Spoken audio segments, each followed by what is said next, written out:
My wife hadn't even been in the ground for a day when my son sat in her chair, the chair where she used to knit every afternoon. He looked me in the eye and told me, "Your good life is over, Dad." Then he took my cards. He blocked my accounts.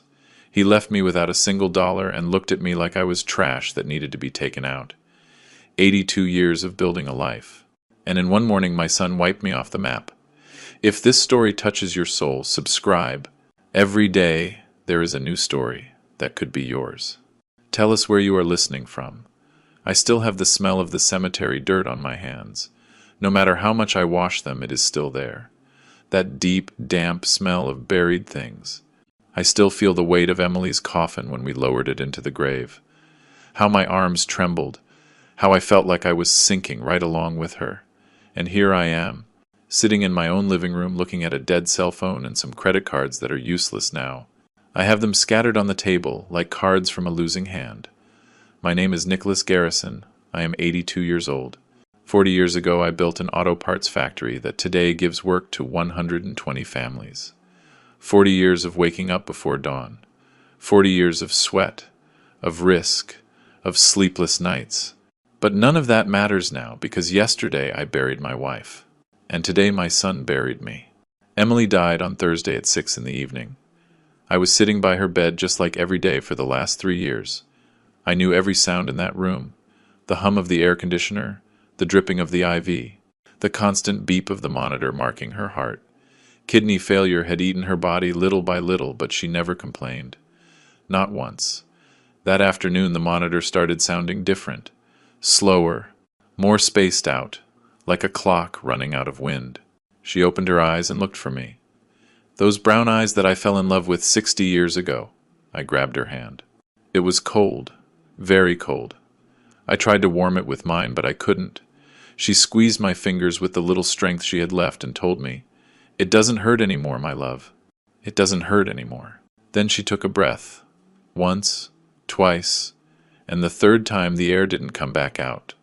The monitor made a flat line and a long beep that I still hear when I close my eyes. And I stayed there with her hand in mine, unable to let go. Not wanting to let go because I knew that when I let go, everything was going to end. The funeral was on Friday. The funeral home smelled like old flowers and candle wax. People came and hugged me and said things I didn't listen to. She is in a better place. She isn't suffering anymore. She was a great woman. Empty words that bounced off my ears without entering. Ethan was there for a while. Serious. Standing in a corner with his arms crossed. He didn't cry, he didn't speak. He just watched. He watched the coffin, he watched the people, he watched me. But he never came over to hug me. That night, I went back home alone. The house was dark and smelled stale. I lay down in our bed on my usual side and hugged Emily's pillow. I buried my face in it.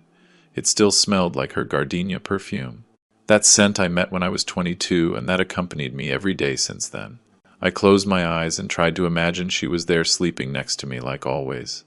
That I was going to wake up and everything was going to be like before.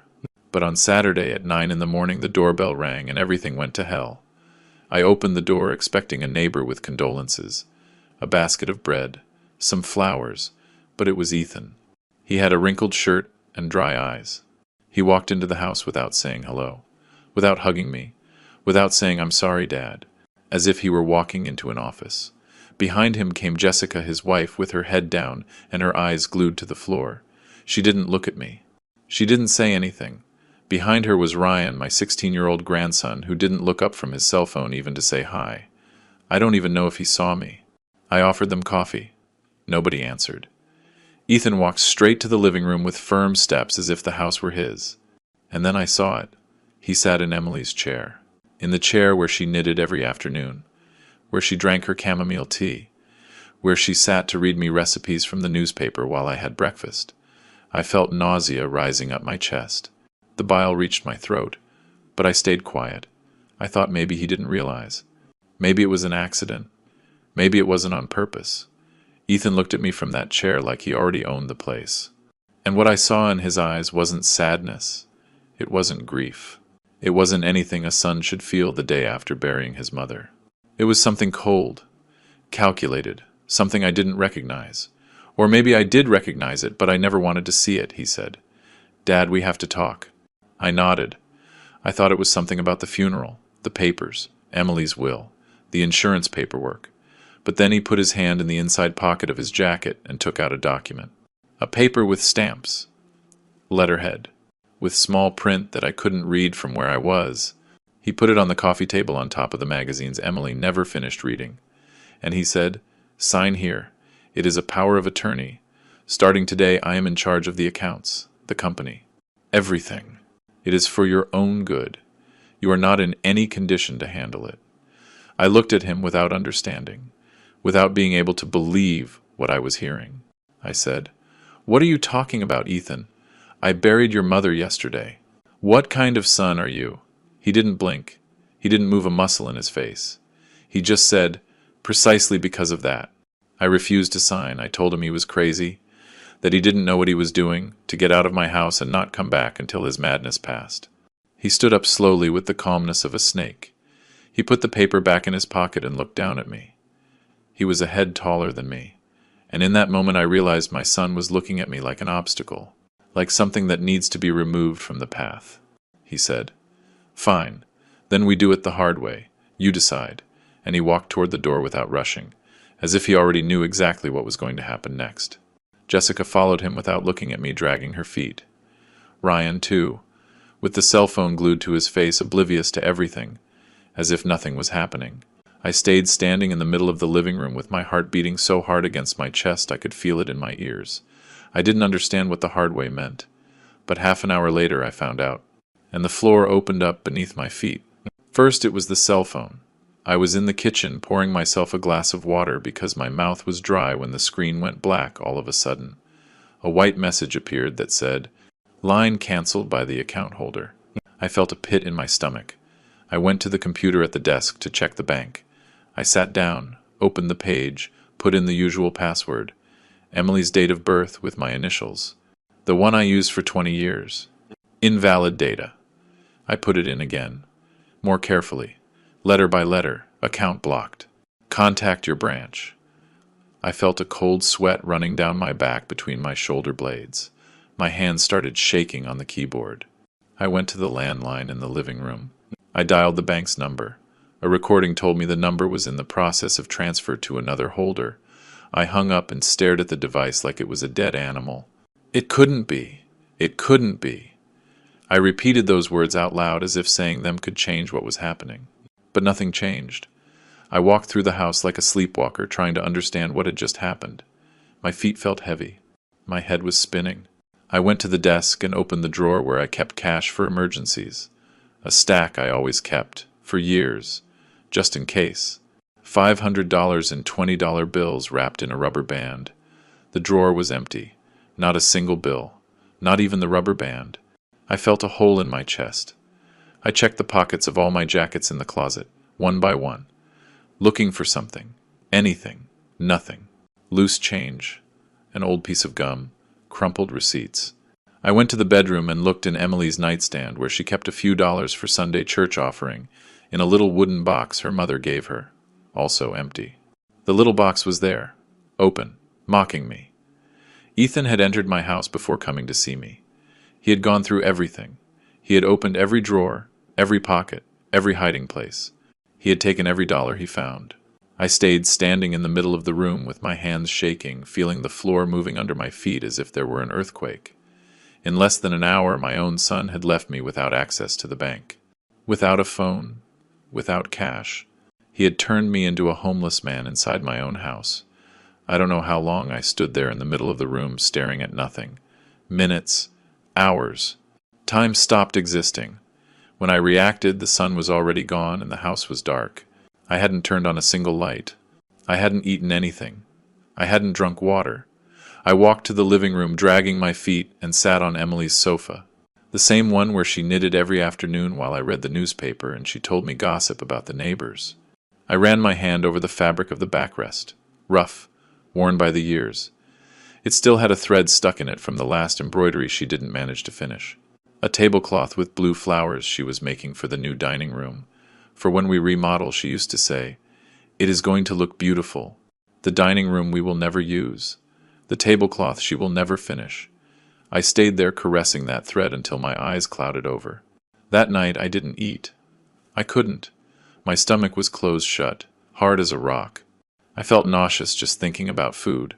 I stayed sitting in the dark without turning on the light, looking at Emily's portrait on the fireplace mantel, the photo from our 50th anniversary. We took it in the garden next to the rose bushes she planted. She was wearing her blue dress that reached her knees, smiling with all her teeth, with her hair up like she liked it. I was hugging her by the waist, looking at her as if the world didn't exist. Because for me it didn't exist. She was everything. I spoke to her out loud in the dark with a broken voice. I said, "Emily, what did I do wrong? Where did I mess up with that boy? How did I raise him so badly? What was he missing? What did he have too much of? What did I do to make him hate me like this?" But she didn't answer. Of course not, because she wasn't there anymore, and I was more alone than ever in my life. I didn't sleep that night, not a minute. I sat on that sofa until dawn, replaying the last few months like a movie. Ethan's visits, more and more frequent, longer each time. The questions about the company, about the partners, about the accounts, about the contracts, about who had authorized signatures. I thought it was interest, that he was finally maturing, that he wanted to learn the business, that he wanted to earn my trust. But no, it was reconnaissance. He was studying the terrain. He was looking for weak points. He was waiting for the right moment to attack. And the right moment was the day after burying his mother. The day I was most destroyed, most vulnerable, most alone, easiest to knock down. He planned it like that, with coldness, with calculation, as if I were an enemy and not his father. But the worst part wasn't what had already happened. The worst part was what was waiting for me outside. Because when I went out to the street the next day, I discovered that my son hadn't just stolen my money. He had stolen my name. Monday I got up with the decision to go out. I couldn't stay locked between those walls waiting for Ethan to come finish me off. I had to understand how deep the damage went.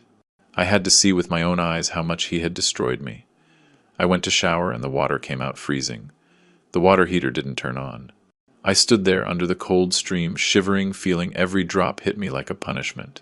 I dressed in the same clothes as yesterday because I didn't have the mind to look for others. I buttoned my shirt with clumsy fingers. I put on my shoes without socks because I couldn't find any. I looked in the bathroom mirror and saw an old man I didn't recognize, sunken eyes surrounded by purple circles, ashy skin without color like a dead man, a 2-day beard, white and uneven. I looked like a homeless man. I looked like a crazy person. I looked in my wallet, 3 crumpled bills, $40. It was all I had left in the world, all I had to survive. I went out to the street with an empty stomach and a tight heart. The sun hit my face, and I had to squint. I didn't know that today I was going to be humiliated 3 times, each one worse than the last. First, I went to the corner pharmacy on Main Street, and fourth, where I had bought my medications for 10 years. I needed the pill for my blood pressure, the one I take every morning with breakfast. Without it, I could have a crisis at any moment. The doctor had warned me, "Mr. Garrison, you don't play around with your heart." The girl at the register recognized me when I walked in and smiled kindly. "Good morning, Mr. Garrison. How are you? Feeling better?" I told her yes, thank you. That I came for my medicine. I gave her the prescription and waited leaning on the counter looking at the shelves of vitamins and syrups. She prepared the order, put it in a little white bag, and swiped the card through the terminal. The machine made a noise. That noise that you know. Declined. She swiped it again. Slower. Declined. She looked at me uncomfortable with red cheeks and said, "I am sorry, sir. It is not going through. Do you have another card?" I felt heat rising up my neck.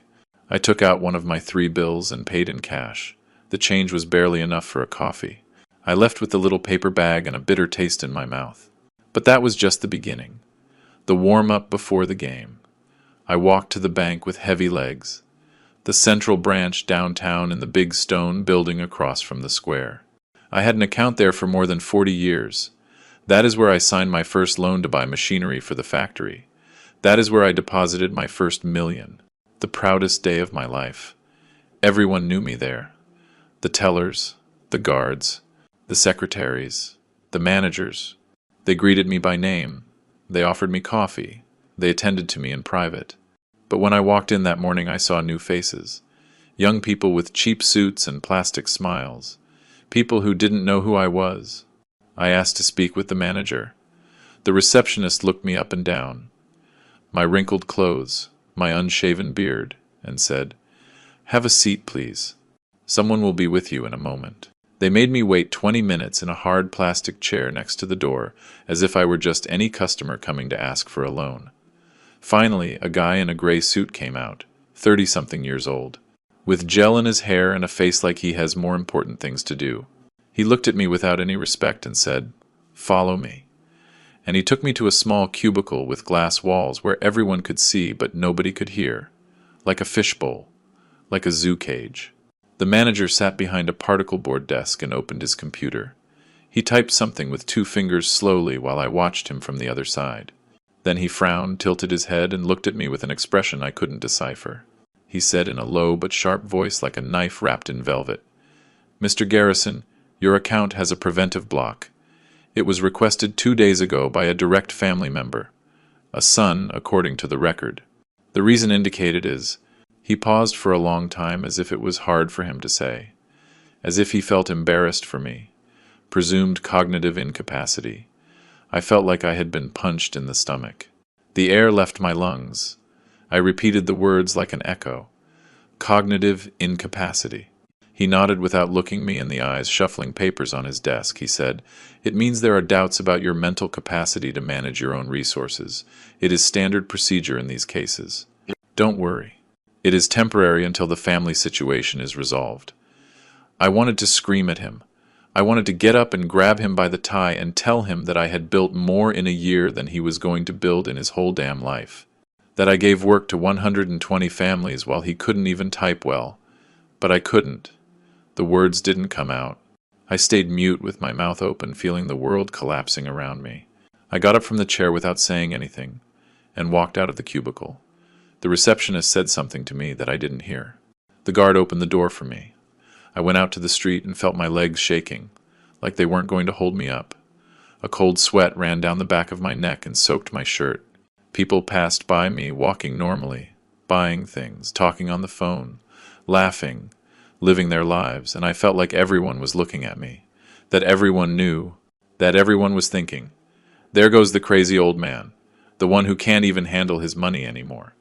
I leaned against a stone wall next to a newsstand and breathed deep several times, trying to calm down. My heart was beating very fast. Too fast.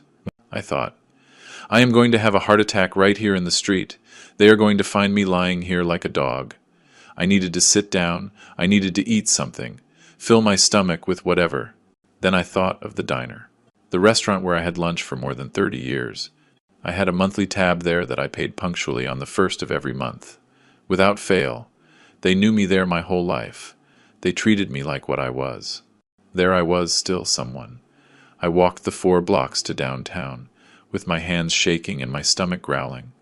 I entered through the carved wooden door, and Julian, the waiter, saw me immediately. He smiled with that usual smile and said, "Mr. Garrison, good to see you." The usual table. I sat in my usual spot next to the window overlooking the square where I could watch people pass by while I ate. I ordered the usual. Steak, medium rare, fresh bread, mashed potatoes with gravy, and a coffee with cinnamon. I ate slowly, chewing every bite, trying to taste the meat, the salt, the pepper, trying to feel that I still existed, that I was still the man I had been, the one who came here to close deals, the one who invited his partners to eat, the one who left good tips because he could. I looked around and saw familiar faces. Mr. Patterson in a corner table with his wife eating salad. Mr. Davis from the Rotary Club at another table with some partners discussing something with papers in hand. Dr. Williams at the bar drinking a black coffee. People who had greeted me with respect for decades. People who knew me when this was a small town and I was a boy with big dreams. When I finished eating, I called Julian with a wave of my hand and told him, "Put it on the monthly tab." He nodded, picked up the plates, and went to the kitchen. But he took a long time to come back. Too long, and I felt something was wrong. When Julian returned, he walked slowly and didn't look me in the eye. He had his hands clasped together like he was nervous. He said in a low voice, almost a whisper, "Mr. Garrison, excuse me." "The manager wants to speak with you." I felt my stomach drop. That emptiness one feels when they know something bad is coming. The manager appeared a moment later. A fat guy with a mustache who I had known for years but never really liked. He approached my table but didn't sit down. He stood there looking down at me with his arms crossed over his belly.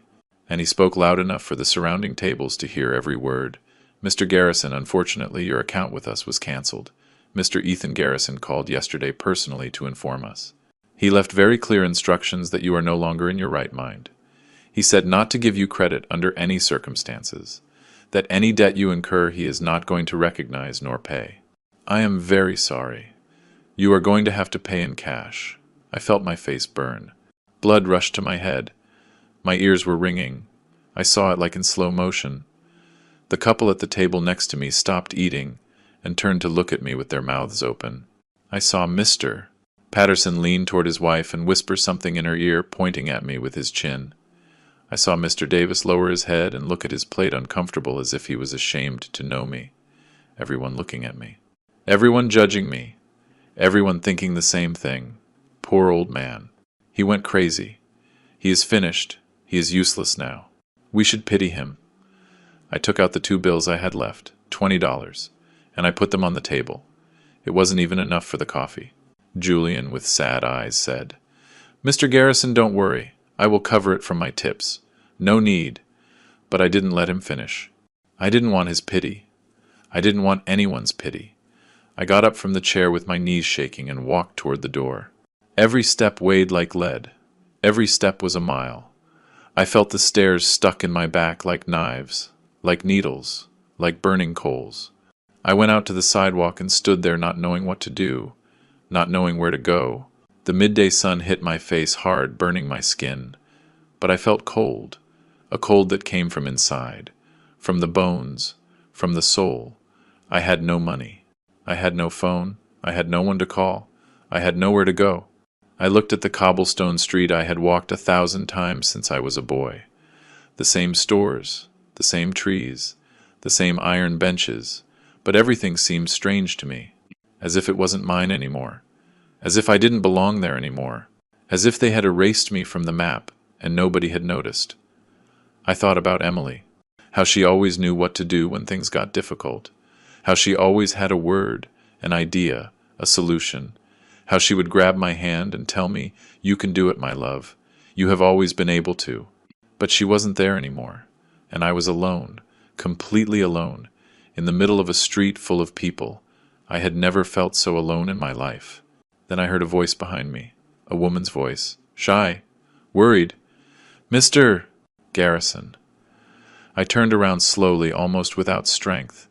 It was Mrs. Rose Miller, my neighbor from number 12, 70-something years old, a widow for a decade, always with her 2 cats and her floral apron. We knew each other by sight for 30 years. We greeted each other on the street, but we had never exchanged more than 3 words. We never had a real conversation. She looked at me with wide eyes, frightened, as if she were seeing a ghost. Then she looked to the sides, quickly making sure nobody was watching us, that nobody was listening. She came a step closer, grabbed my arm with her small hand, and told me in a low voice, almost a secret, "What happened to you, Mr. Garrison? Why are you like this? Are you sick? You look terrible. You look like you have seen a dead man." And I didn't know what to answer. The words didn't come out because in a way the dead man was me. They had killed me without touching me. They had buried me without digging a grave. Rose took me by the arm firmly and told me, "Come with me. You can't stay here standing. People are watching." We walked in silence to her house, 3 blocks down through streets I knew by memory but now seemed like another world. I was looking at the ground, unable to look up, counting the stones in the pavement as if they were the days I had left to live. When we got to her door, a green door with pots of geraniums, she took out her keys, opened it, and made me go inside. Inside it smelled like fresh coffee and sweet bread. The 2 cats looked at me from an armchair with suspicion. Rose sat me in her living room and went to the kitchen. I heard the noise of cups, of boiling water. She came back with a tray, chamomile tea, cookies, an embroidered napkin. She served me as if I were a sick child, and in a way I was. My hands were shaking when I grabbed the cup. She sat in front of me in a floral armchair that smelled like mothballs, and looked at me with those eyes that women who have seen too much have. She said, "Nicholas, I am going to tell you what is happening. What the whole town is saying, because you need to know, and because nobody else is going to tell you." I nodded without speaking. The tea burned my fingers, but I didn't let go. I needed to feel something. Anything. Rose took a deep breath and started talking. She told me that Ethan had been calling half the world during the last week. Partners at the company, acquaintances at the club, neighbors in the subdivision. He told everyone the same thing. That I had dementia. That I had started forgetting things, confusing names, getting lost in the street. That the day of the funeral I didn't recognize some guests. That I had tried to pay with an expired card. That I was a danger to myself. And that the family was taking measures to protect me. She told me all of it in a rush, without pauses, like someone ripping off a Band-Aid in one pull. And I froze, paralyzed, with the cup of tea suspended in the air and a buzzing in my ears that didn't let me think. When I could speak, only one word came out: dementia. I repeated it several times as if by saying it I could understand it. I looked at my hands, firm, without trembling. I remembered the balance sheet of the last quarter of the company. $23,400,000 in assets, 15.7 in liabilities, operating margin of 12%. I remembered it completely, without hesitation. I remembered the number of my first driver's license, my wedding date, the name of the doctor who delivered Ethan. I remembered every contract I signed in the last 40 years, and I thought, my son is killing me, not with a knife, not with poison. He is killing me with words. He is erasing me from the map while I keep breathing. Rose looked at me in silence, waiting for my reaction. I gave her back the empty cup and stood up. My legs were shaking, but I held myself up. I told her, "Thank you, Rose, for telling me the truth, for not treating me like a crazy person." She stood up too and grabbed my arm. She said, "Nicholas, you have to do something. If you stay quiet, they are going to bury you alive. Ethan is moving fast. He has lawyers. He has contacts. If you don't react now when you want to do it, it will be too late." I nodded. I walked toward the door. Before leaving, I turned around and told her, "I am going to the factory. I am going to prove who I am. I am going to stand in front of my son and tell him he is not going to destroy me." She looked at me with a mix of admiration and fear, and I went out to the street with my heart beating in my throat. I arrived at the factory at 4 in the afternoon. The same factory I built with my hands. The same gate I passed through thousands of times for 40 years. The usual guard, Mr. Frank, was not there anymore. In his place there was a boy of 20-something, with a new uniform and a mean face. When he saw me arrive, he raised his hand like a traffic cop. He said, "ID, please." I looked at him in disbelief. I told him, "I am Nicholas Garrison, the owner of this company, the one who pays your salary." The boy didn't even flinch. He looked at a sheet he had on the desk, ran down a list with his finger, and said, without looking at me, "I am sorry, sir. Your name is not authorized to enter. Management orders." I felt the blood rising to my head. I clenched my fists. I told him, "Look, son, I founded this company before you were born. I placed every brick, every machine, every dollar that is inside here. So you are going to lift that barrier, and you are going to let me pass."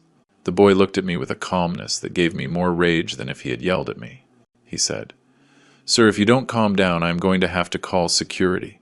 Security! On me! I breathed deep. I swallowed the rage. I told him, "Fine. Call someone from inside. Whoever.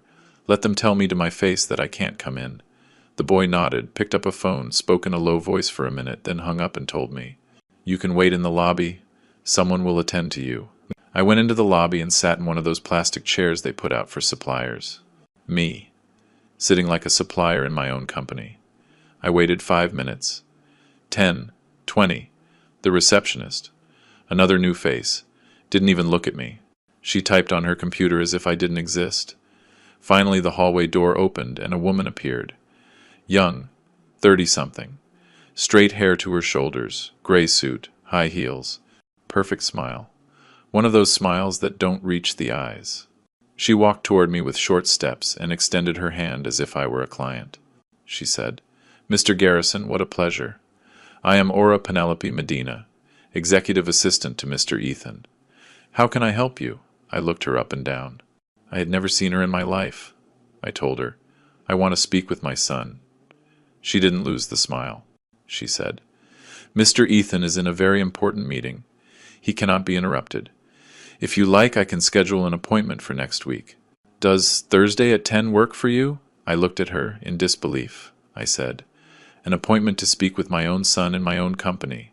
She tilted her head as if I were a confused little old man. She said, "I understand this can be difficult, Mr. Garrison, but things have changed. There are new processes, new protocols. Everything is for the good of the company."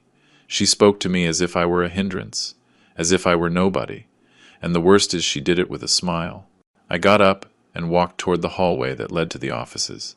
Aura stepped in front of me with her arms open as if she were going to physically stop me. She said, "Mr. Garrison, you cannot pass. If you insist, I will have to call security."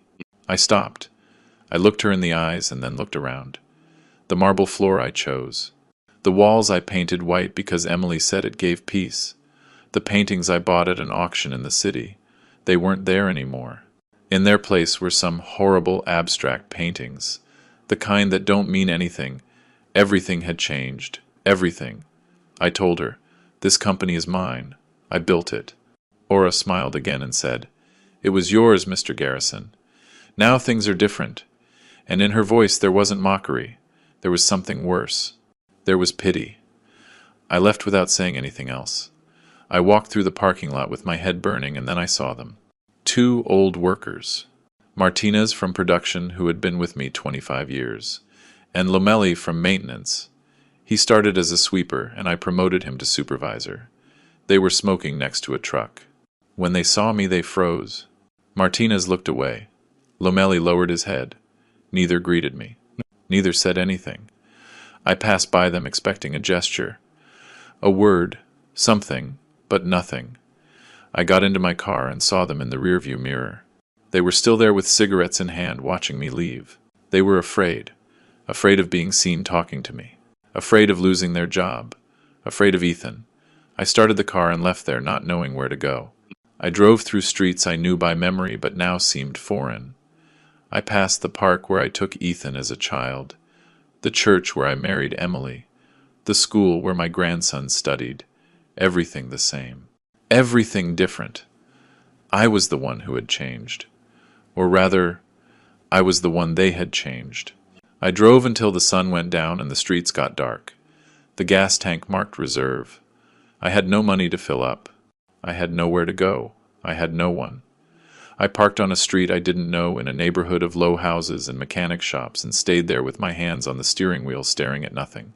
Thinking, I am losing everything, and I don't know where to start fighting. But what I didn't know was that someone was watching me, and that person was going to change everything.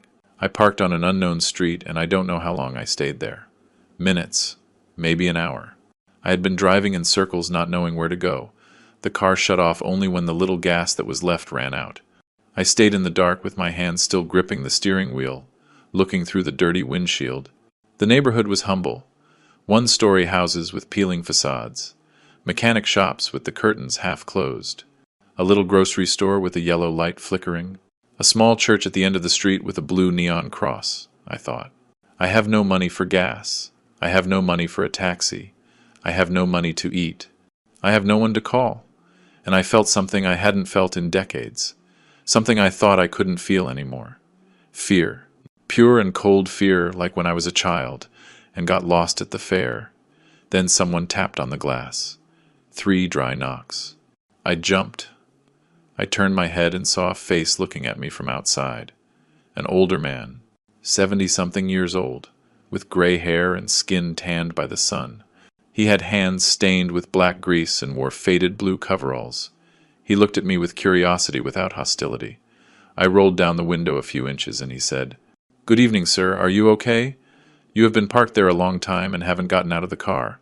I wanted to make sure nothing happened to you." His voice was hoarse but kind. He smelled like motor oil and cigarettes. I told him, "I am fine, thank you." but my voice came out broken, cracked, and he realized it. The man looked at me for a few seconds without saying anything.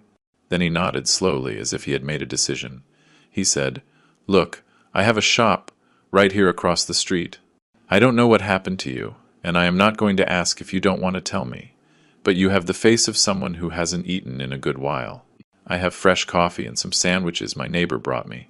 If you want, I invite you, no strings attached." I looked him in the eyes. There was no malice. There was no agenda. There was only something I hadn't seen in days. Humanity. I opened the car door and got out. My legs were shaking. He held me by the arm and said, "Come on, sir. It's right near here." And we walked together toward his shop. The shop was small. A tin shed with a cement floor stained with oil. There was an old car on a ramp with the hood open and the guts exposed. Tools hanging on the wall. A calendar from 3 years ago. An old radio playing an old song. The man pointed to a plastic chair next to a wooden table and said, "Sit down. I will bring the coffee right now." He disappeared through a door in the back and returned with 2 steaming aluminum cups. He sat in front of me on a wooden stool and said, "I have had this shop for 20 years, and you are Nicholas Garrison. I know you by name. Everyone in town knows the owner of the auto parts factory." I looked at him surprised. He shrugged and said, "It is a small town, Mr. Garrison. News flies." He took a sip of coffee and looked at me calmly. He didn't ask me anything. He just waited. And something in that silence, in that patience, made me open my mouth. I started talking. I told him about Emily's funeral, about Ethan's visit the next day, about the words he said to me, about the blocked cards, the bank, the pharmacy, the restaurant, the company where they didn't let me enter, about Aura Penelope and her plastic smile, about the workers who didn't greet me, about Rose and the rumor of dementia. I told him everything, every humiliation, every blow, every stab.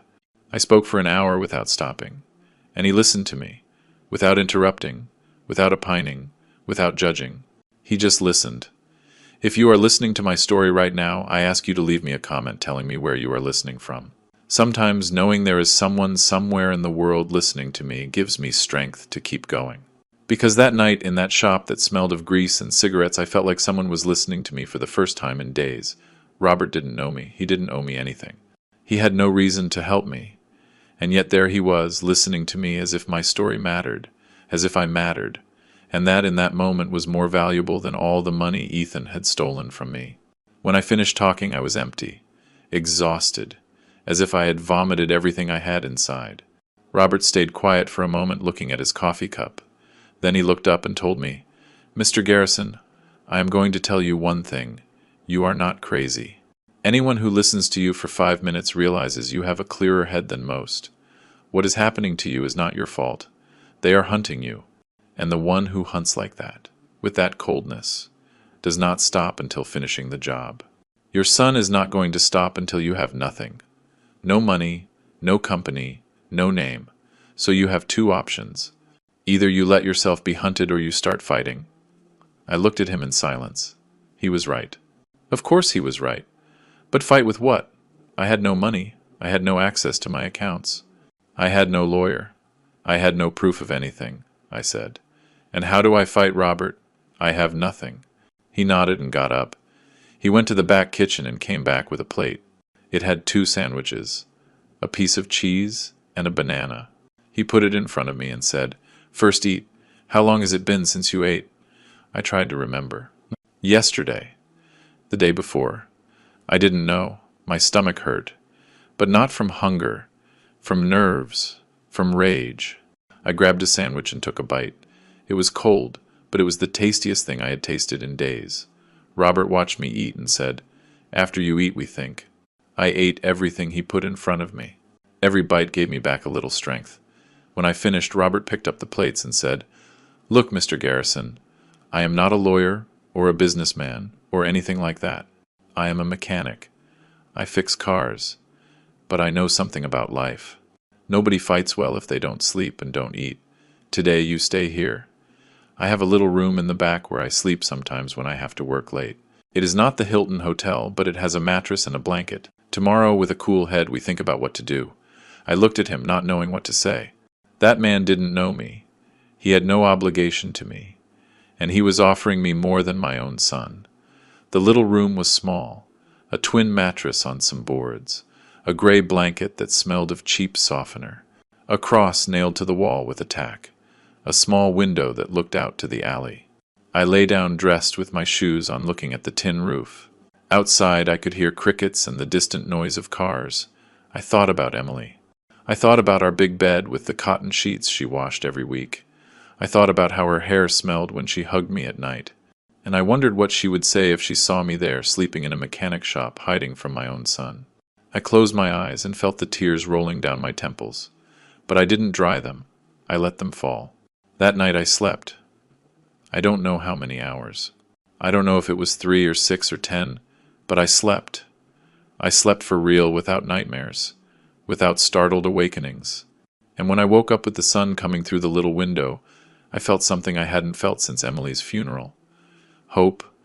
I didn't know how I was going to fight. I didn't know with what weapons or with what allies. But I knew one thing. I wasn't alone. There was a 70-year-old mechanic who believed in me, who had given me a roof, food, and something more important, dignity.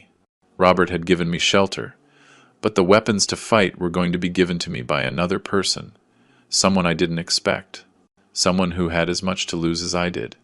Robert woke me up with a cup of coffee and some news. He said, "Mr. Garrison, I put gas in the car. It is not much, but it is enough to go and come back to your house.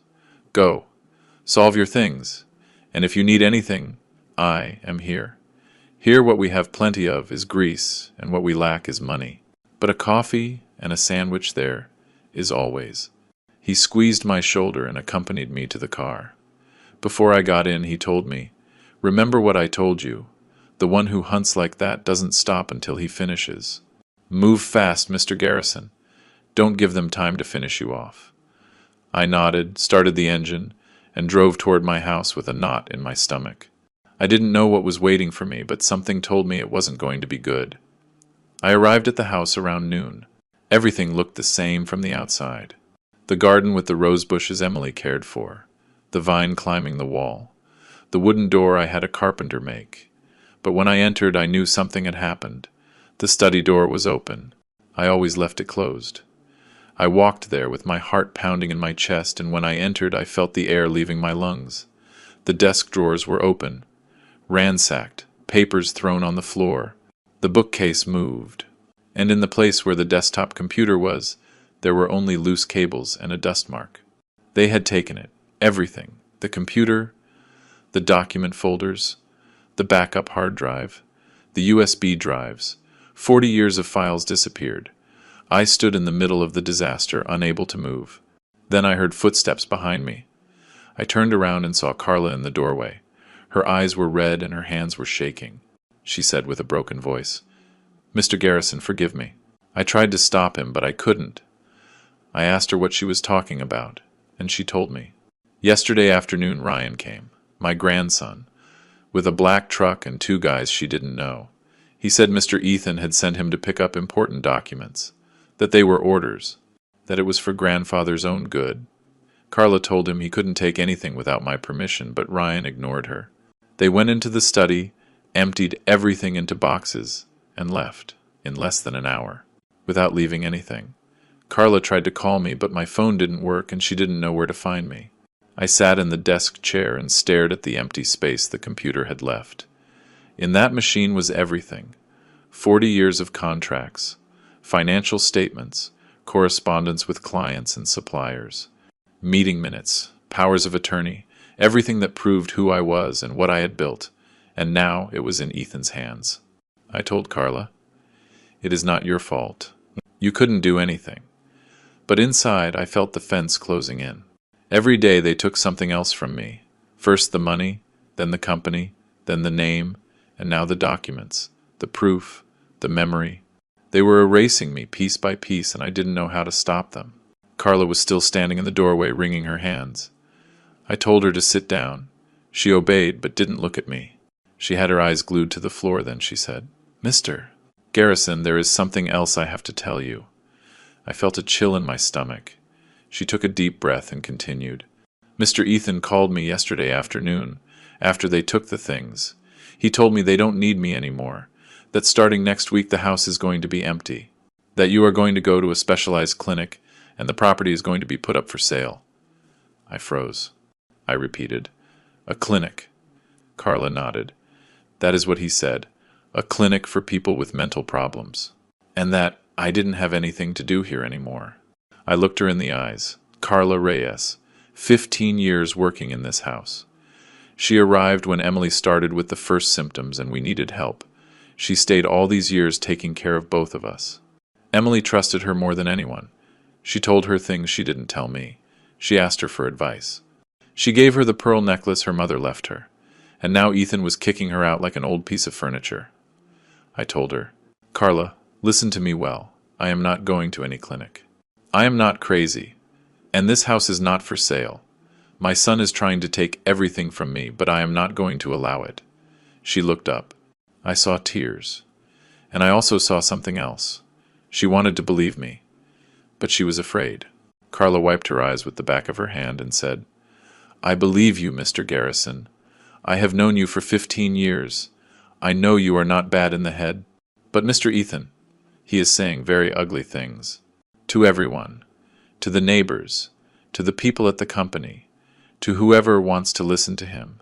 He says you don't remember things. That you get lost in the street. That you confuse people. He says you are a danger to yourself. And people are believing him, sir. People are believing him because he says it with a lot of confidence. And because you haven't gone out to deny it." I stayed quiet. She was right. I had hidden. I had stayed paralyzed.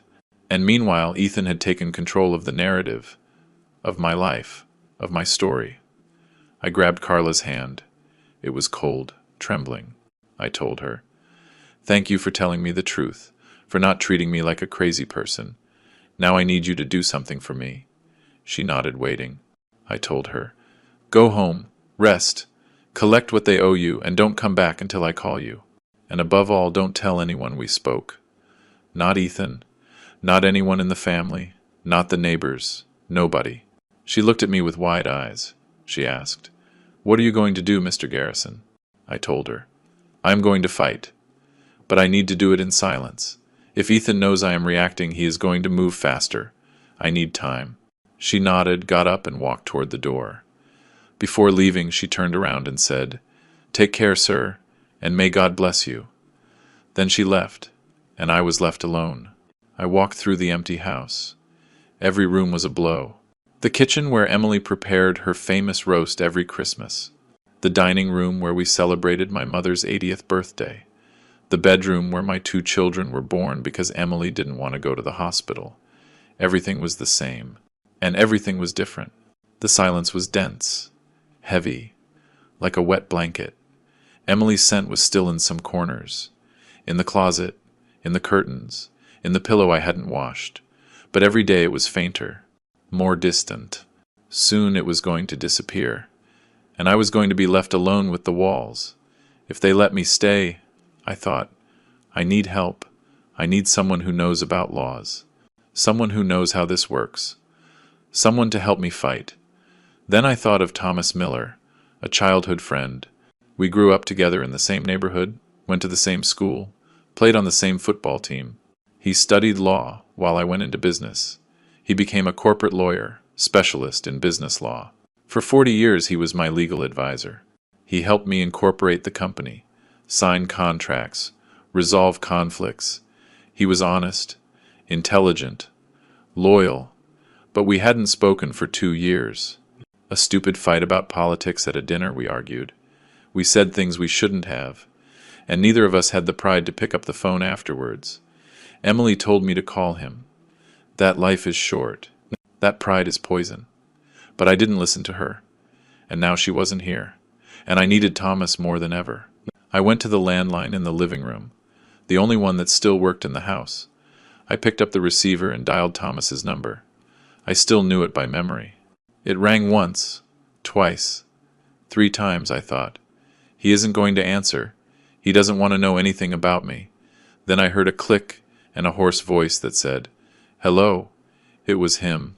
I felt my throat close up. I said, "Thomas, it is Nicholas. Nicholas Garrison." There was a long silence. Then he said, "Nicholas." "It has been a long time," I said. "Thomas, I need your help. I am in trouble. Serious trouble. My son is destroying me." Another silence.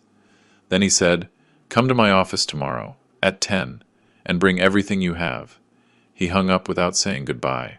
But it didn't matter. I was going to see him. I had a chance. Thomas agreed to help me. But the proof that changed everything didn't come from him. It was brought to me by someone I didn't expect. Someone who knocked on my door that same night. It was almost 11 at night when I heard a knock on the door. 3 soft knocks. Almost shy. I got up from the sofa where I was sitting in the dark staring at nothing, and walked slowly toward the entrance. Since Emily's funeral I hadn't received anyone. The neighbors stopped coming. Friends stopped calling. The house had become an island. I looked through the peephole and saw a figure in the shadows. A woman, thin, dark hair tied back. I recognized her immediately. It was Jessica, Ethan's wife, my daughter-in-law, the one who was in my living room the day of the coup looking at the floor while her husband stole my life. I hesitated a moment. Then I opened the door.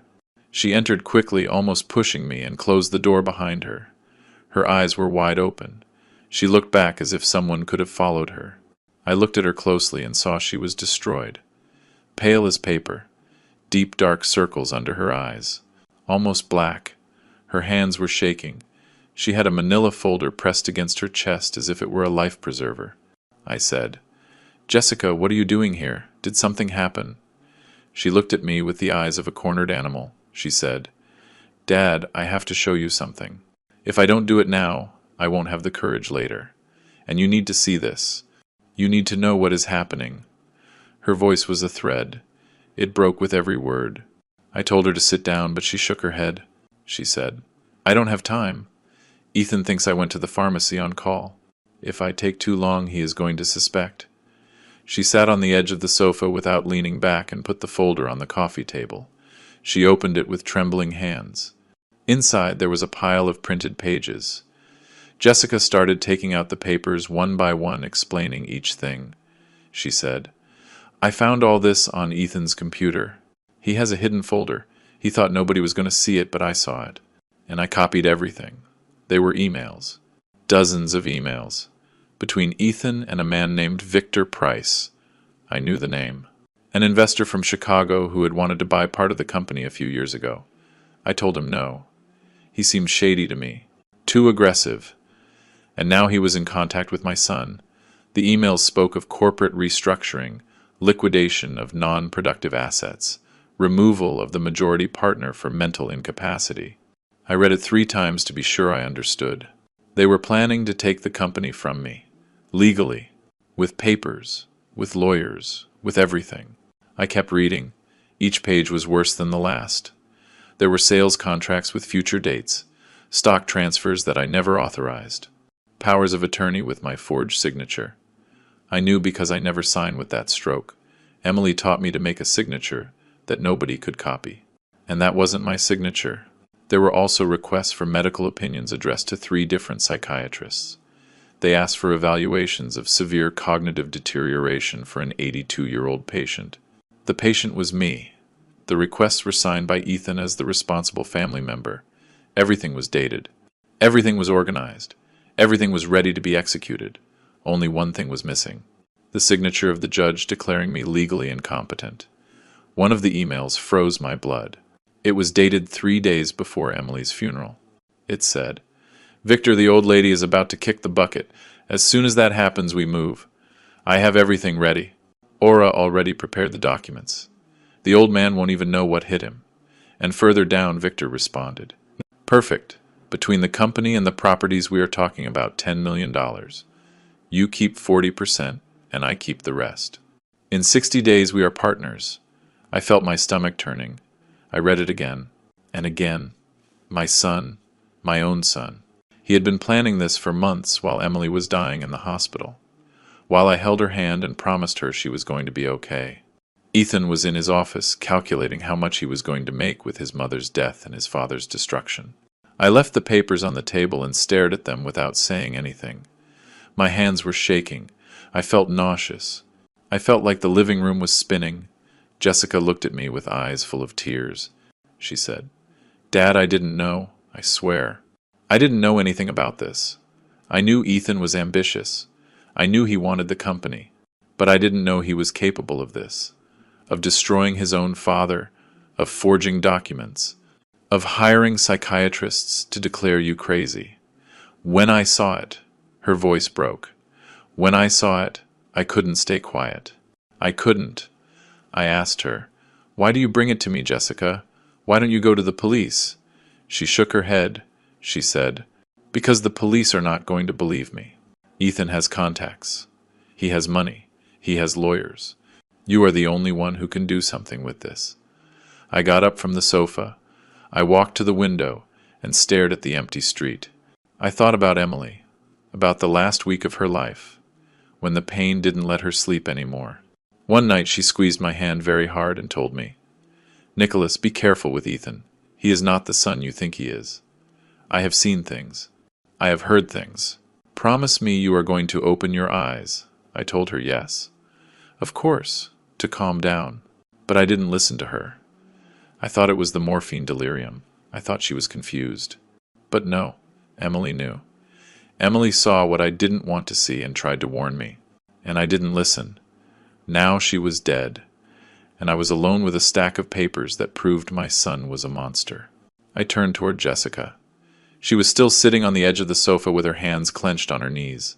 I asked her, "Does Ethan suspect anything?" She shook her head. "No, I did it when he wasn't there. I moved everything to a USB drive and deleted the history. But if he finds out," she didn't finish the sentence. She didn't need to. I knew what Ethan was capable of doing. I asked her, "Why did you do it, Jessica? You are his wife. You have a son with him. Why risk yourself like this?" She looked at me with wet eyes and said, "Because I can't take it anymore, Dad. I have been enduring this for years. The marriage has been dead for a long time. I only stay for Ryan. But this is too much. What Ethan is doing to you. I can't be part of that. You don't deserve this. I can't look you in the face knowing what I know." Jessica got up. She had to leave before Ethan suspected. I told her, "Jessica, what you did today has a price. If Ethan finds out he is going to go against you, against Ryan, against everything." She nodded. She said, "I know, but you always treated me well, Mrs. Emily loved me like a daughter. She taught me to cook her special roast. She gave me her mother's necklace when Ryan was born. She told me once, 'If someday Ethan gets difficult, find me. I will help you.' But she isn't here anymore, so I came to you." I felt a knot in my throat. I told her, "Thank you, daughter. Thank you for being brave. I am not going to let you pay for this alone, I promise you." She gave me a quick hug, grabbed her purse, and walked toward the door. Before leaving, she turned and said, "Destroy him, Dad. Destroy Ethan before he destroys you." Then she left through the back door, disappearing into the night. I stayed alone in the living room with the papers scattered on the table. I looked at them for a long time. Each one was a stab wound. Every email, every contract, every forged signature. But they were also something else. They were proof. Proof that I wasn't crazy. Proof that there was a plan. Proof that my son was a criminal. I thought about Thomas, about the appointment I had tomorrow. Now I had something to show him. Something concrete. Something I could use.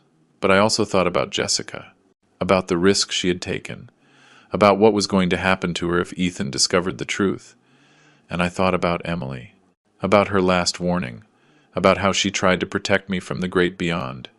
I closed my eyes and told her out loud, "Forgive me, my love. Forgive me for not listening to you. But I promise you I am going to fix this. I promise you." That night, I didn't sleep.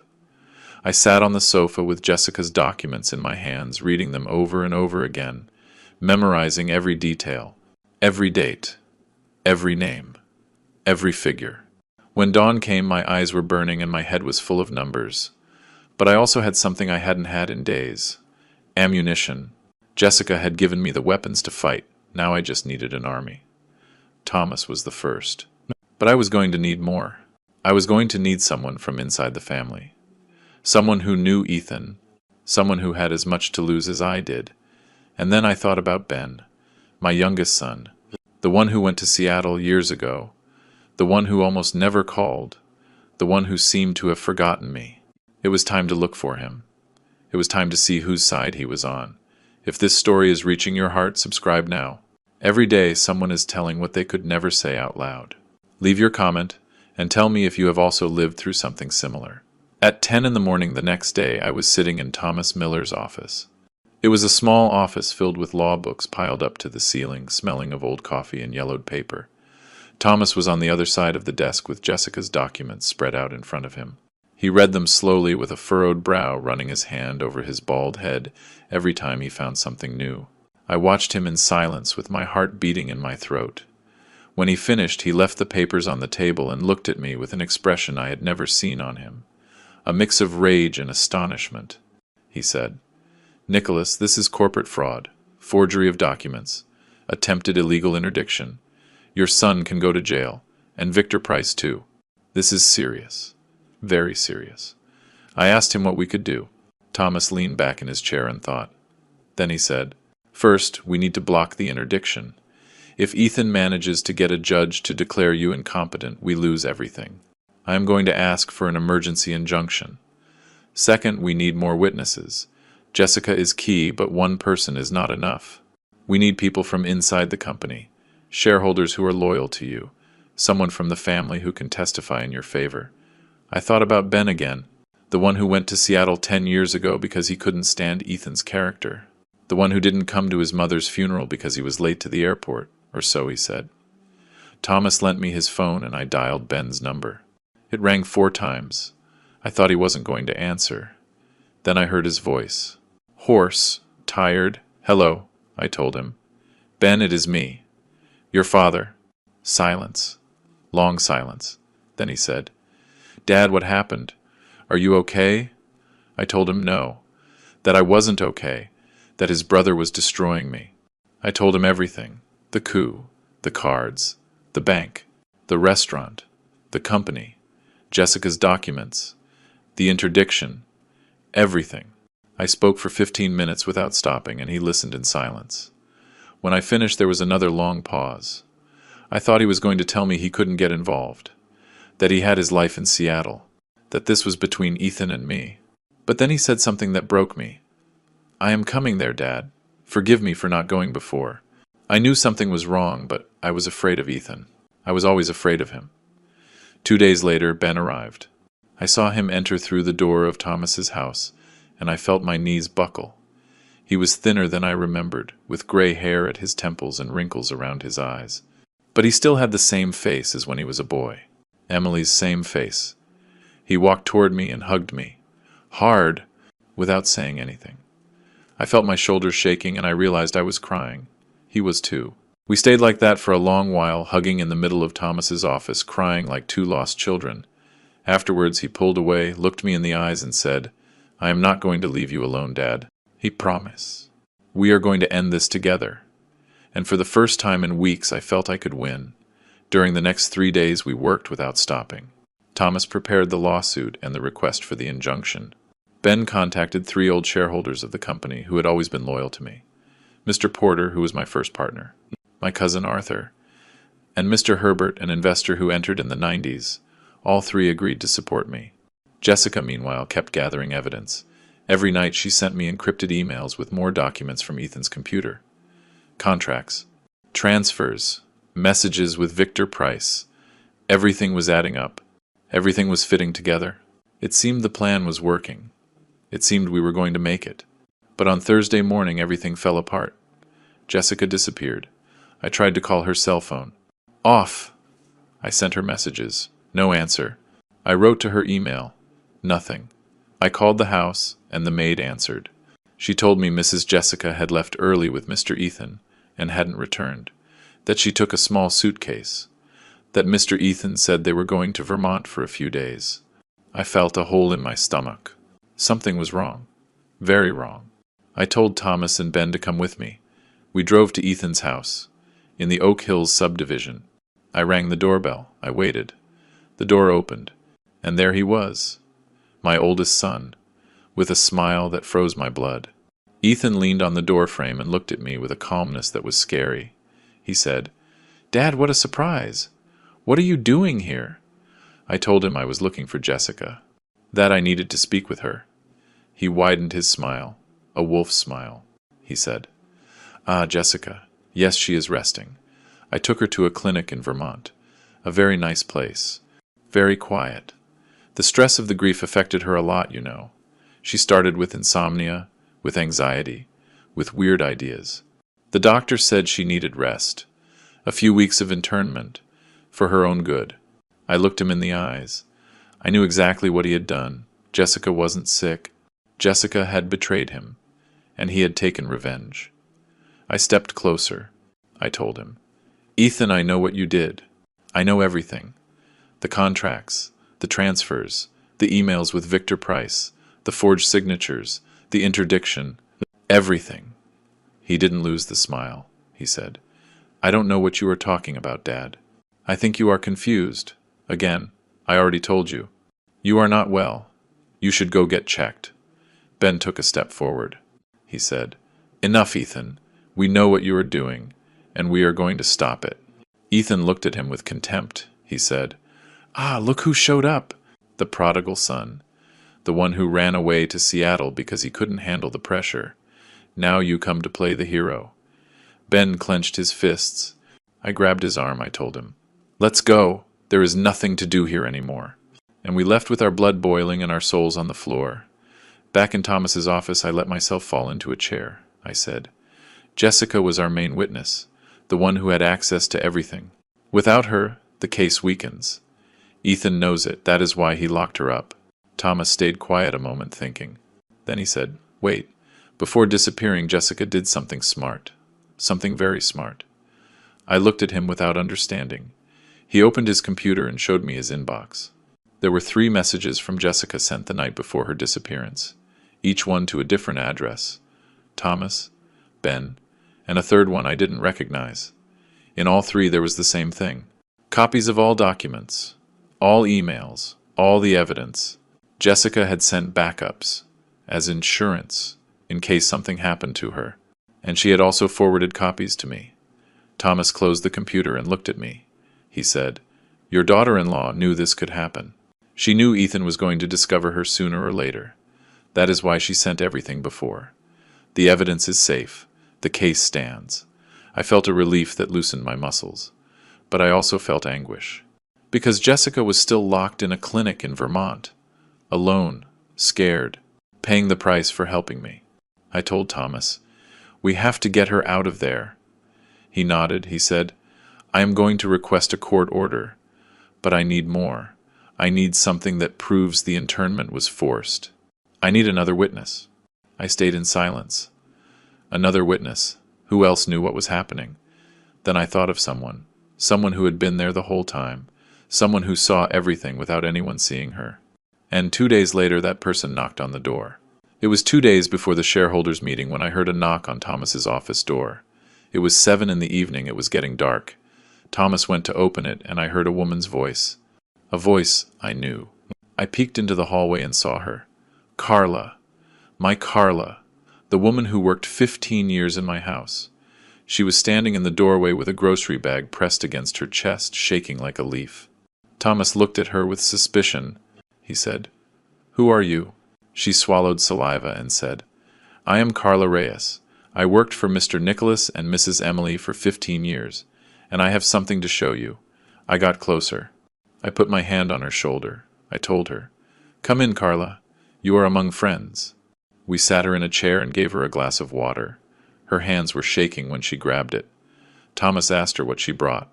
She took a deep breath, opened the grocery bag, and took out a stack of papers, receipts, printed photos, and a spiral notebook. She put everything on the desk. She said, "Sir, I worked 15 years in that house. I saw things, I heard things, and I kept things because Mrs. Emily asked me to." Thomas and I looked at each other. Carla continued, "Mr. Ethan always treated me as if I were invisible, as if I didn't exist. He talked on the phone in front of me. He left papers on the table.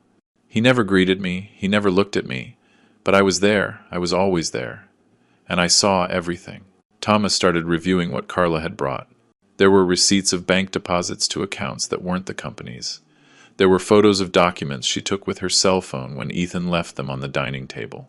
There were handwritten notes with instructions for Aura. There were copies of contracts Ethan signed without me knowing. And there was a notebook where Carla had written down for months every suspicious conversation she heard. Dates, names, exact quotes, everything. Thomas looked up from the papers and said, "Mrs. Carla, how long did you keep all this?" she said. "Almost a year, sir. Since Mrs. Emily asked me to do it, I felt my chest tighten." I asked her, "Carla, Emily asked you to keep this?" She nodded. She said, "Yes, Mr. Nicholas. It was a few months before she got very bad. She called me to her room, closed the door, and told me, 'Carla, I am seeing things I don't like. Ethan is changing. He is doing things in secret. I don't want to worry Nicholas because he already has a lot with taking care of me. But I need you to be my eyes. Keep everything you see. Write down everything you hear. And if someday something happens to Nicholas, take it to a lawyer.' That is what she told me. And I promised her I was going to do it.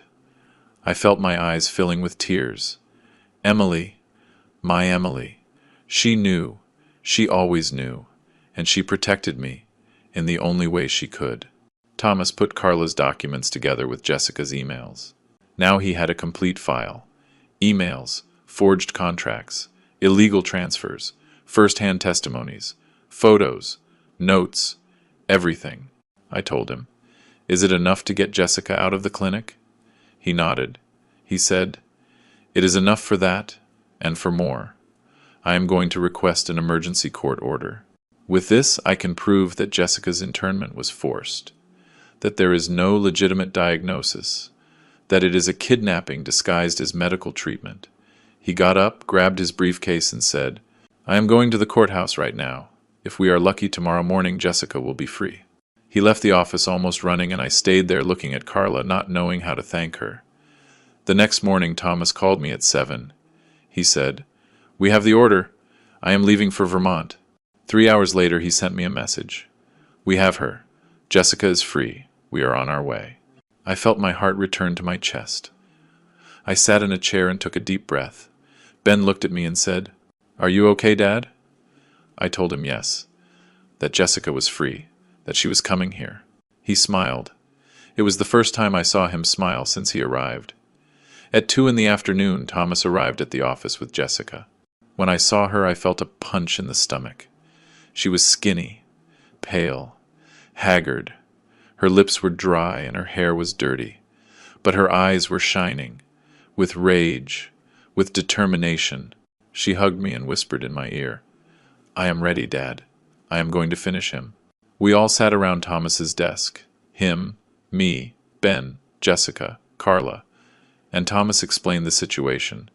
Ethan had called an extraordinary shareholders meeting for Thursday. In that meeting, he was going to present a motion to remove me as president of the company for mental incapacity. He was going to show the supposed medical reports. He was going to ask to be named interim president. And with the support of Victor Price and other shareholders he had bought, he was probably going to win the vote. If that happened, I lost the company. I lost everything. And Ethan got away with it. Thomas looked at all of us and said, "But we are going to be there, and we are going to go in with everything." Thomas explained the plan. He was going to arrive at the meeting with a court order that prevented any motion related to my supposed incapacity. He was going to present the proof of fraud, the emails, the forged contracts, the illegal transfers. He was going to publicly denounce Ethan and Victor Price in front of all the shareholders. And most importantly, Jessica was going to enter with me, Ethan's wife, on her father-in-law's side. That was going to be a devastating blow. I asked Thomas, "Do you think it will work?" He looked at me seriously and said, "Nicholas, in a trial, the one with the best evidence wins, and we have the best evidence. But in a shareholders' meeting, image also matters. And the image of your enemy's wife standing next to you, that is priceless." That night I couldn't sleep. I sat in my living room looking at Emily's portrait over the fireplace. I thought about everything that had happened in the last few weeks. The funeral, the coup, the humiliations, the loneliness, and I also thought about the people who had appeared to help me. Robert the mechanic who gave me shelter when I had nowhere to go. Jessica who risked everything to give me the proof. Carla who kept for months what Emily asked her to. Ben who finally faced his fear and came to fight with me. Thomas who put pride aside and agreed to help an old friend. I thought, I am not alone. I was never alone. I just didn't know it. The next morning I went to see Robert. I told him everything. The meeting, the plan, the evidence. He listened to me in silence, wiping his hands with a greasy rag. When I finished, he said, Mr. Garrison, I don't know anything about companies or meetings or laws. I am a mechanic. I fix cars. But I do know one thing. I know how to be on the right side. And you are on the right side. So if you need me there, I will be there. I looked at him with wet eyes. I told him, Robert, you already did a lot for me. You don't have to. He interrupted me. He said, Sir, I don't have to do anything. But I want to. And that is different. He gave me a handshake that felt like a hug. And I knew he was going to be there. That everyone was going to be there. Thursday arrived. I woke up at 5 in the morning without needing an alarm. I showered with hot water. I shaved carefully. I put on the dark suit I wore the day of my wedding with Emily. The same one I wore the day I inaugurated the factory. The same one I wore when they gave me the Businessman of the Year award. I looked in the mirror and saw an 82-year-old man, with wrinkles and gray hair and spots on his hands. But I also saw something else. I saw a man who hadn't given up. I saw a man who still had strength. I saw a man who was going to walk into that room and look his son in the eye. I adjusted my tie, took a deep breath, and said out loud, Today, Ethan, you are going to know who I am. And when I walked into that boardroom with Jessica by my side, with Ben behind me, with Thomas and Carla and Robert and everyone else, I saw my son's face, and I knew I had already won. The boardroom was on the 3rd floor of the building I built 40 years ago. The same walls I raised, the same marble floor I chose, the same mahogany table I had brought because Emily said it gave seriousness. I arrived at 9:30 in the morning. The meeting was at 10. I parked in front of the main entrance and stayed a moment inside the car, looking at the facade. There was my name in gold letters, Garrison Industrial Group, the name that cost me 40 years of work, the name my son wanted to erase. I took a deep breath. I opened the door and got out of the car. I felt the morning sun on my face, and I thought, today this ends. One way or another, today it ends. I saw the shareholders entering through the main door. Some I had known all my life. Mr. Porter, my first partner. My cousin Arthur. Mr. Herbert, who invested with me in the 90s. They nodded at me discreetly without stopping. Others were new faces. People in expensive suits and fake smiles. Victor Price's people. Investors Ethan had brought in during the last few months to secure the votes. And at the door controlling who entered and who didn't was Aura Penelope, with her business suit, her electronic tablet, and her plastic smile. She saw me arrive and her smile froze, but she didn't say anything. She just stood there, waiting, like a spider in her web. But I wasn't coming alone. Behind me came Ben, my youngest son, with his jaw set and his eyes fixed on the door. Next to him, Thomas Miller with a leather briefcase full of documents and an expression of someone about to enter a war. Behind them, my cousin Arthur and 3 old company advisors who had decided to support me. And at the end, walking with her back straight and looking ahead, came Jessica, Ethan's wife, the mother of his son, the woman he locked in a clinic to silence her. And now she was there, on the enemy's side, on the right side, and seeing her, I knew we had already won the first battle, because Ethan didn't expect this. He didn't expect his own wife to betray him. We walked toward the door. Aura Penelope stepped in the middle with the tablet raised like a shield. She said, Mr. Garrison, you are not on the guest list. You cannot enter. I looked her in the eyes. Those cold eyes that had looked at me with contempt a few weeks ago. I said, I built this building. I founded this company. I pay your salary. Step aside. She didn't move. Then Thomas took a step forward, took a document out of his briefcase, and put it in her face. He said, Court order. Injunction for the protection of rights of Mr. Nicholas Garrison. If you try to prevent his entry, I will have you arrested for contempt. Aura looked at the document. She looked at Thomas. She looked at Jessica, and she stepped aside without saying a word. The path was free. We went up to the third floor in the elevator. Nobody spoke. Only the hum of the motor and our breathing could be heard. When the doors opened, I saw the hallway that led to the boardroom. At the end, the double wooden doors were open. Ethan's voice could be heard inside, talking, giving a speech. We walked there. My shoes sounded on the marble. Every step was a heartbeat. When I reached the door, I stopped. Inside, the room was full. 25 people sitting around the table, and at the head, standing in a navy blue suit and red tie, was Ethan, saying, "We are here to make official a new stage in the history of this company." He saw me, and his voice died in his throat. I walked into the room slowly, without rushing, looking him in the eye. Behind me the others entered. Ben, Thomas, Arthur, Jessica, the advisors. And at the end, Robert with his clean coveralls and his mechanic hands, who stayed standing by the door like a guardian. Ethan looked at me without blinking. Then he looked at Jessica, and I saw his face crumble, as if he had been punched in the stomach. I walked to the front of the room and planted myself in front of him. Thomas put the briefcase on the table, opened it, and took out a stack of documents. He dropped them with a dry thud, and he said loudly so everyone could hear, "Mr. Nicholas Garrison is the only legal president of this company. Here are the proofs of corporate fraud, forgery of documents, and attempted illegal interdiction committed by Ethan Garrison and Victor Price." The silence was total. Nobody breathed. Victor Price, who was sitting near Ethan, stood up suddenly. He said, "This is ridiculous. It is slander. You cannot enter here." And Thomas interrupted him, raising his hand. He said, "Mr. Price, your name appears in 47 emails detailing the plan to strip Mr. Garrison of his company through fraud. It also appears in stock purchase contracts that Mr. Garrison never signed. I suggest you call your lawyer. You are going to need him." Price stayed quiet. He opened his mouth and closed it. Then he turned to Ethan, looking for support. But Ethan wasn't looking at him. Ethan was looking at me, and in his eyes there was something I had never seen. Fear. Thomas kept talking. He explained every document, every email, every forged contract. He showed the illegal transfers, the requests for psychiatric reports, the plan to lock Jessica in the Vermont clinic. Everything. The shareholders listened in silence with horrified faces. Some looked at Ethan. Others looked at the floor. When Thomas finished, he pointed to Jessica and said, "Mrs. Jessica Garrison, wife of the accused, provided this evidence voluntarily. She was committed against her will to a psychiatric clinic in Vermont as retaliation for reporting these crimes. She was released 2 days ago by court order." He looked at the whole room and finished. Ethan Garrison's own wife could not stand to see what her husband had become. That is why she is here. On the right side. Ethan was still standing at the head of the table, but he didn't look the same anymore.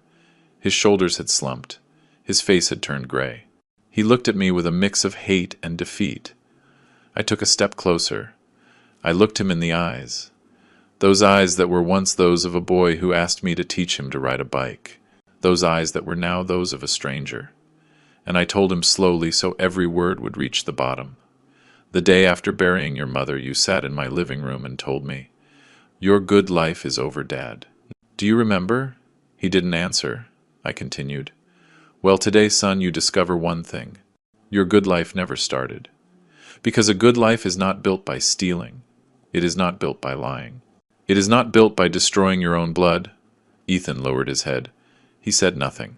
He had nothing to say. Aura Penelope had disappeared through the back door. Victor Price was sunk in his chair with his phone in his hand, dialing desperately. The shareholders looked at each other, not knowing what to do. Then Mr. Porter, my first partner, the man who was with me from the beginning, stood up, looked at me, and said, "Nicholas, this company was always yours. And it is still yours. You have my vote." Then Arthur stood up.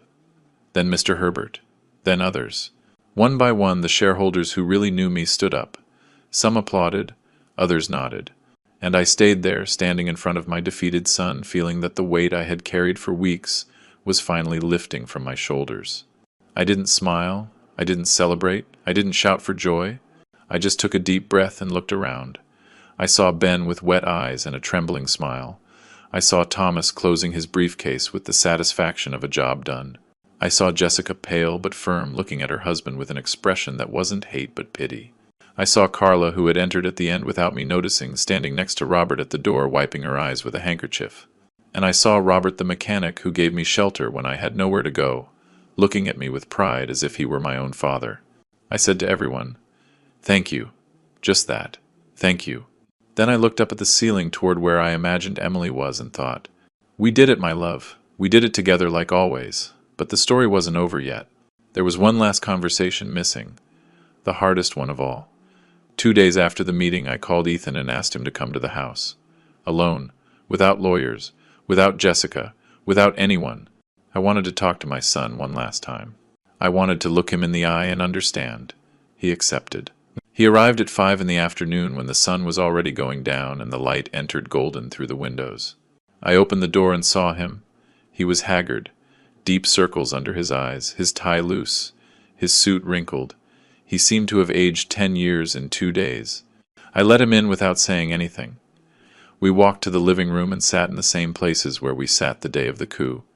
Him in Emily's chair, me on the sofa opposite. The same room, the same light. But everything was different. This time the one who had the power was me. We stayed a moment in silence. He looked at the floor. I looked at him. Finally I spoke. I said, "Ethan, I am going to ask you a question, and I want you to answer me with the truth. Even if it hurts, even if it is horrible.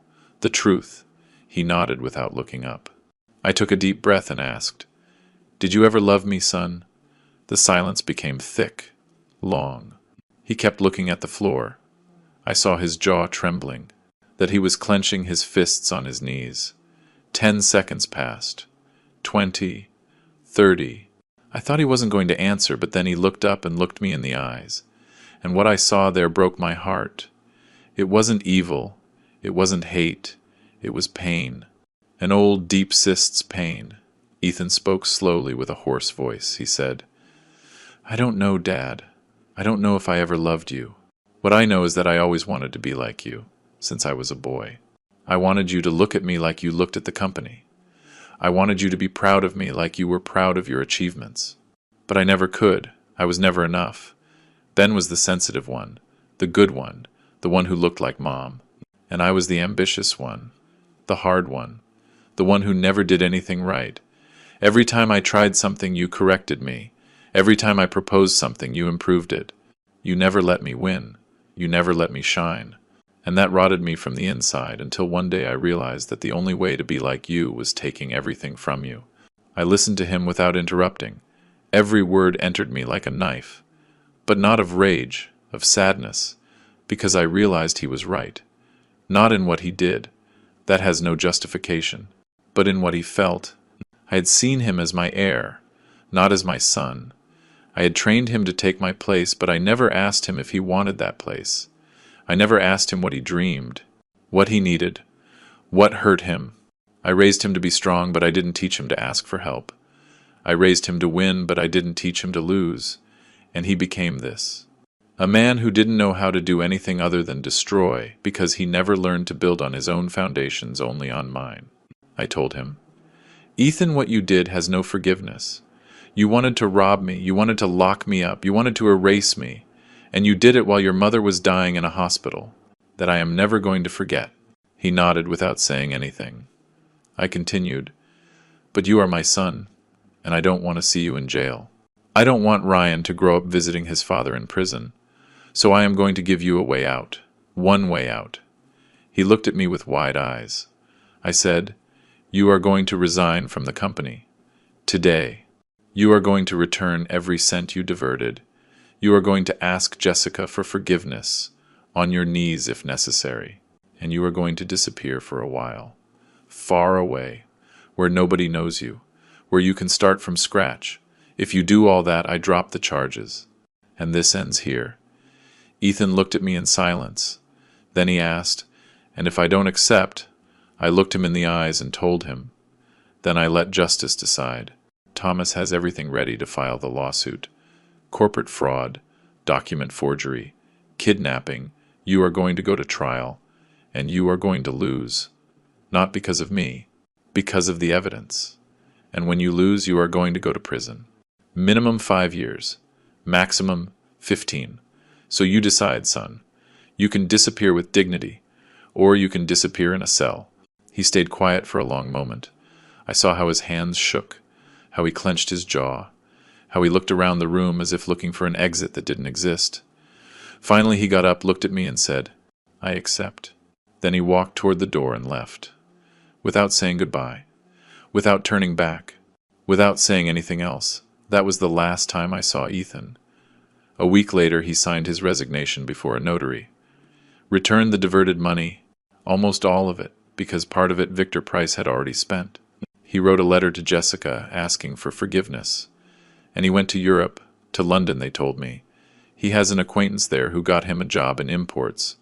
I don't know how he is doing. I don't ask. Ryan stayed with Jessica. Sometimes he visits me on Sundays. We talk little, but he is there, and that is something. Jessica asked for a divorce and got it in 3 months. I did what I had to do. I gave her 10% of the company's shares. She didn't want to accept. She said she hadn't done it for money, I told her. I know, that is why I am giving it to you. Now she has a nice house downtown, with a garden for Ryan. She opened an art gallery with a partner. She is doing well. She smiles more. Sometimes she comes to have coffee with me and we talk about Emily, about the old times, about what she did for me when nobody else dared, and I always tell her the same thing. Thank you, daughter. Without you, I wouldn't be here. I stayed as president of the company 6 more months. Just enough time to organize everything, to close the bad contracts, to kick out Victor Price's people, to return confidence to the shareholders who had been scared, and to do something I owed myself. I had Robert's shop remodeled. New roof, polished cement floor, first-class tools, a sign with his name at the entrance. He didn't want to accept. He said it was fine like that he didn't need anything. I told him, "Robert, you gave me shelter when I had nowhere to go. You gave me coffee when I didn't even have money for bread. You gave me dignity when my own son had taken it from me. This is not charity. It is justice." He stayed quiet a moment. Then he gave me a handshake and said, "All right, sir. But Sunday coffee is still free." When everything was stable in the company, I called Ben to my office. I sat him in front of me and said, "Son, I already did my part. 42 years leading this company. I don't have strength for more. I want to go home. I want to take care of your mother's roses. I want to live what I have left in peace, so the company is yours." He looked at me with wet eyes and said, "I want it, Dad, and I promise I am going to take care of it." We signed the papers that same afternoon. Today my life is quiet. I wake up early, like always. I eat breakfast alone in the kitchen with the radio low. I go out to the garden to check the roses Emily planted 30 years ago. I prune them. I talk to them. I tell her how everything is going. Then I sit on the iron bench we bought on a trip to Mexico and stay a while looking at the sky.